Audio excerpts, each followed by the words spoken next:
so much for always being there. We want to appreciate you. I want to say, actually, we want to say you're doing a very good job. But, okay, let us take it one after the other, step by step. They say that. I hope you did not forget my name. My name is Terry Jadari. And you know that this is Face to Face, and I'm here with my wonderful friend. Ojimumayawa, the Honorable. Once again, welcome to our program. Thank you. Don't forget to see, when you see him actually on your way path, don't just say that he's honorable, please. He's going to answer you as fast as possible. Okay, what brought us here is about, we know that this is, we are running up in 2021, we are going to 2022, anywhere you are, and I know that in 2023 the election will actually kickstart.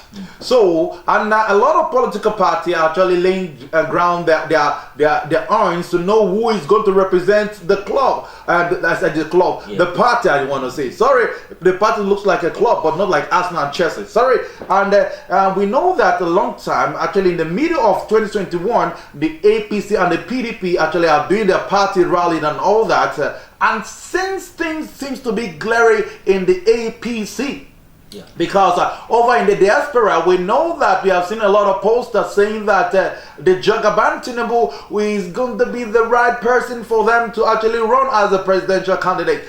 But the PDP have not actually come out to say one person. We know that the likes of Kwankwaso, the likes of Atiku and Saraki in that picture seems to be going on. But if you look at the regionalism that we know that the Northerners have actually done, actually reigning for their 8 years. So the next line, which is the location, is the South. Yeah. And the APC have picked Tinubu, and that's why we want to talk about the right candidate for the PDP. In case they are not thinking that direction, we should actually help you to think in that right direction, so that you're actually thinking of taking your power back from when our Goodluck Jonathan have actually handed over the post there. I think that the next person that we actually go down that lane is the in PDP, yeah. Should be Ebele Jonathan, because that man is a gentleman. So let us talk about the likely chances of PDP coming back in power. Yeah. That's what we want to talk about that. So what are we going to talk about? Well, now we know that. Let us look at the candidate actually ran down. Yeah. The Kwankwaso, the articles and Saraki. Yeah. And we are going to put Goodluck Ebele Jonathan in one side. Yeah. All right. So what do you think that the PDP should actually bring out as their next race candidate for the party? Well, actually, before all these things, we didn't really plan to discuss about this. Oh yes, you're today, right. But something led to one thing, and actually, when I was at home for some weeks, I've been trying to do some prediction about this upcoming election. I was like, okay, fine, yes, we know Jagaban. He pulled crowd, yes, because plus minus down, believe that APC is bringing Jagaban, my humble friend. Ah, your friend. I was like, yes, Tinubu is coming, and we know that. Okay, the Northerners as well, they are already giving a write-up for it, and okay, let's Jagaban go. So I now look at it that okay, who will PDP brings out? Like, fine, the likes of Kankaso and whatever, they are Northerners, and now if really the party want to really go to their agreement, the power should come to the south. To the south, you're right. And the southwest, the south, and the southeast. You understand? Now, I am in question. So looking at it from my own perspective, very well, when I look at it very well, if PDP really want to have a strong head with APC, the better candidate for them is no other person than Goodluck Ebele Jonathan. Okay, let's just talk about the chance of Ebele Jonathan. Now that we are actually making the PDP to actually see the picture, we should talk about Jonathan here. Yeah. Because before you can actually solve a question in mathematics, you should be able to know how to place them so that you get the right answer. So now that we are doing the thinking for them, I think they're going to pay us for this. Okay, now let us go forward. Now, what is the chance of Ebele Jonathan? Looking at his past record, how do you think that Ebele Jonathan can actually win this race?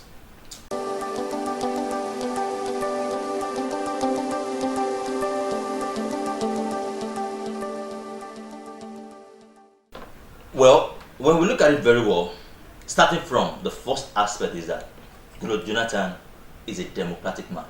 Right. You're right. During his tenure, he gave room for a lot of democratic activities to pass alongside the way it ought to be. During that time, there were a lot of protests, peaceful protests. There was no issue. Yes, you're right. Yes, there was a time when the ASU strike of a team comes in, it was still able to manage the issue. Fine. Even both the North, the South, he was able to at least do some things whereby it's visible. During his time, there's no hike in price of foodstuff and whatever, everything is going on the way it ought to be. Even the Northerners themselves enjoy the time of Goodluck Jonathan.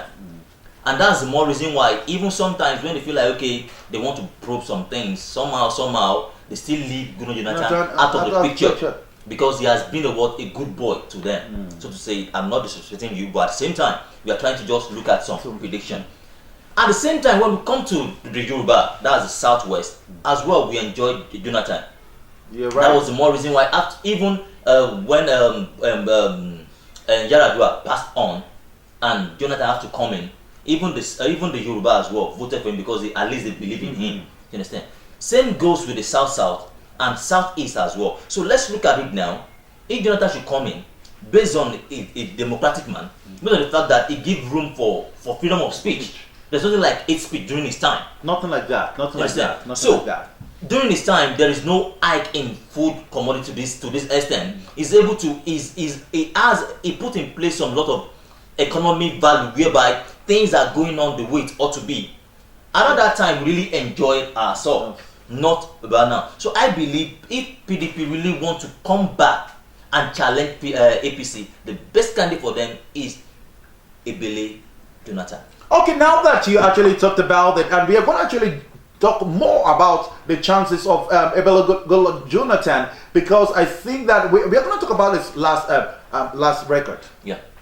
Now, while you were talking, you actually mentioned the food price and all that, and the price of fuel and all that. Yeah. That when it was in government, the price of a liter of fuel is 3 naira. I think if I actually remember that, we know that the bag of rice was for like 7,000 naira. Right, but now see what is actually happening. So now the last time I spoke to Goodluck Jonathan, he was not actually 100% agreeing that he won't actually come back to power. Yeah. We know a number of times that our President Buhari has actually invited him to the Asoro to actually explain what he actually did in his time to actually control the people. I think that Jonathan is the right man. So what do you think that the PDP can actually do to convince him to actually come back into power? Because we know that likes of Baba Yabo, which is called Obasanjo, actually ruled Nigeria in two occasions, in the military and in a democratic.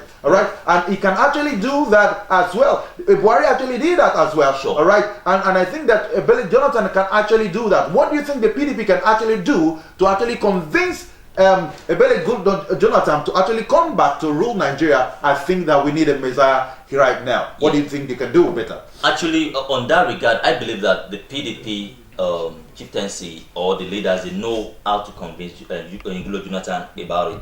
And when we look at it, if they are able to convince Jonathan to come into his special race in the next coming election, he has better chance. Let's look at it. The South, they will vote for him massively.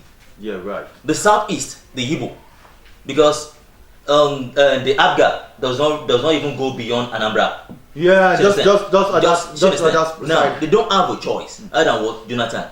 And I know very well the vote in Southwest, that's Yoruba, it will divide into two. If Jonathan should come in, that means the Yoruba will have to share the vote between Jagaban and Jonathan. And when we now go to the North as well, the vote of North will divide into 60-40. Do you know that 60 will go for Jonathan, 40 will go for. Do you know that actually, to back up what you said, I actually remember the time that Buhari went to is it Port Harcourt? It's not Port Harcourt. It's Kwara somewhere, something like that.